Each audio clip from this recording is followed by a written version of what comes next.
আবাসের তালিকায় নাম রয়েছে জানতেনই না। ভিডিও বাড়ি যেতেই টনক নড়ল।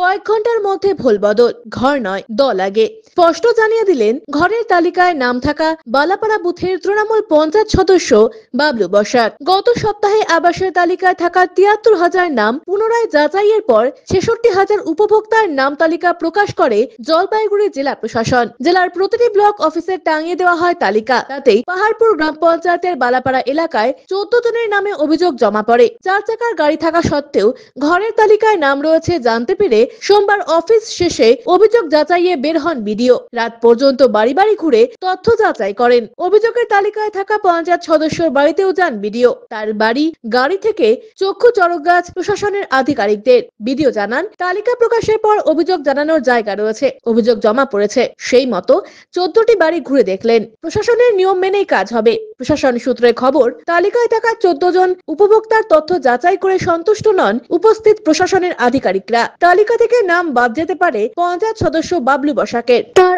আগাম আঁচ পেয়েই কার্যত ভুল বদল তৃণমূল পঞ্চায়েত সদস্য বাবলু বসাকের। তার ঘর পাওয়ার জন্য দলের ভাবমূর্তি নষ্ট হোক তা তিনি চান না, বরং গরিব মানুষ তার বদলে ঘর পাক চান তিনি। ঘটনার সামনে আসতেই আক্রমণাত্মক বিজেপির জলপাইগুড়ি জেলার সাধারণ সম্পাদক শ্যামপ্রসাদের দাবি যে ১৪টি বাড়ির তালিকা যাচাইয়ে গিয়েছিলেন বিডিও, তার ৯টি পঞ্চায়েত সদস্য বাবলু বসাক এবং তার পরিবারের সদস্যদের নামে। তালিকার বাকি ৫টি তার অনুগামীদের। গতকাল জলপাইগুড়ির বিডিও সাহেব সদর ব্লকের পাহাড়পুরে গিয়ে তার স্বচক্ষে নিজে দেখে এসেছেন। একজন তৃণমূলের পঞ্চায়েত তার নিজের পরিবারের ৯ জনকে আবাস যোজনায় বাড়ি দিয়েছেন এবং তার সাগরেদদেরকে আরো ১৪ জনকে সেই বাড়িগুলো দেওয়া হয়েছে। তার নিজের বাড়ি আছে, গাড়ি আছে, তা সত্ত্বেও তিনি আবাস যোজনা নিজের নামে বাড়ি করেছেন। এই যে দুর্নীতি, এই দুর্নীতি নিয়েই আমরা আন্দোলন করে এসেছি। অ্যাকচুয়ালি দেখুন, এটা তো ২০১৮ সালের একটা সার্ভে, এটা ঘরের একটা তালিকার নাম এসেছিল। তখন আমার পরিস্থিতি খুব খারাপই ছিল। তো ২০১৮ থেকে আমি দল করি, তার আগে থেকে দল করি, তখনও পরিস্থিতি খারাপ ছিল। তখন কোনো কারণবশত আমার নামটা এসেছিল। ঘরে থেকে জানতে পারলাম যে আমার নামটা আমার এর আগে জানা ছিল না। তো আজকে যখন বিডিও সাহেব আমার বাড়িতে যায়, তখন আমি জানতে পারলাম যে আমার নামও ঘরের তালিকার নামটা এসেছে। দলের স্বার্থে আমার যদি ঘর না পাই আমার কোনো আপত্তি নেই, কিন্তু দলটা আমি করবো, দলটাকে খুব স্নেহ হিসেবে ভালোবাসি। গরিব মানুষ সবাই পাবে। সার্ভে নিয়ে এসেছিলাম আমি, এখানকার যারা বেনিফিশিয়ারি তাদের সঙ্গে কথা বললাম। অনেক জায়গা থেকে এখন তো কমপ্লেন করার বিভিন্ন সুযোগগুলো আসছে। কারো নাম যদি কেটে যায় তাহলে সে বলতে পারছে যে আমার নাম কেন কাটলো। আবার কারো নাম যদি থেকে যায় তাহলে অন্য কেউ যদি কমপ্লেন করে সেক্ষেত্রেও আমরা দেখতে পারি। তো সেই বিষয়ে আজকে একটু ঘোরাফেরা করলাম আর কি। কতগুলো বাড়ি দেখলেন, কি দেখলেন? 14টা বাড়ি না, 14টা বাড়ি দেখলাম আমরা। ঠিক আমরা দেখলাম বা এগুলো নিয়ে আমরা আগে অফিসিয়ালি আগে টেবিলে ওয়ার্ক করে নিই।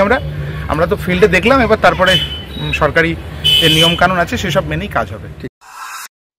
পিনাকি শীলের প্রতিবেদন, সিসিএন তরাইটুয়ার সংবাদ। ডক্টরস কেয়ার পলিক্লিনিক ও ডায়াগনস্টিক সেন্টার জলপাইগুড়ির স্বাস্থ্য পরিষেবায় এক উল্লেখযোগ্য নাম। এখানে কম খরচে একই ছাদের নিচে পাবেন ইউএসজি, ইকোকার্ডিওগ্রাফি, এন্ডোস্কোপি, কোলোনোস্কোপি পরিষেবা। এছাড়াও পাবেন ডিজিটাল এক্স-রে, ইসিজি, এনসিবি ও ইএমজি এবং মেডিসিন পরিষেবাও। এখানে নিয়মিত রোগী দেখছেন জেনারেল ও ল্যাপ্রোস্কোপিক সার্জন ডাক্তার রজত ভট্টাচার্য। এছাড়াও নিয়মিত রোগী দেখছেন প্রখ্যাত অর্থোপেডিক ও ট্রমা সার্জন ডাক্তার কমলেশ বিশ্বাস, যিনি সমস্ত রকম ফ্র্যাকচার অপারেশন অথবা প্লাস্টার অতি দক্ষতার সাথে করে থাকেন। এছাড়াও রোগী দেখছেন শিশুরোগ বিশেষজ্ঞ ডাক্তার এনডি বিশ্বাস, ফিজিশিয়ান ডাক্তার এস চক্রবর্তী, স্ত্রী রোগ বিশেষজ্ঞ ডাক্তার পিপি ভদ্র এবং ফিজিশিয়ান ক্যান্সার রোগ বিশেষজ্ঞ ডাক্তার রাহুল ভৌমিক। স্বাস্থ্য সাথী কার্ডের মাধ্যমে অপারেশনের বিশেষ সুবিধা রয়েছে। আমাদের ঠিকানা হাকিমপাড়া উষসী ভবনের বিপরীতে, জলপাইগুড়ি। হেল্পলাইন নম্বর 03561225266, 231750 এবং 8167683683। ফোন করতে পারেন 9832431778 অথবা 6294156082 এই নম্বরে।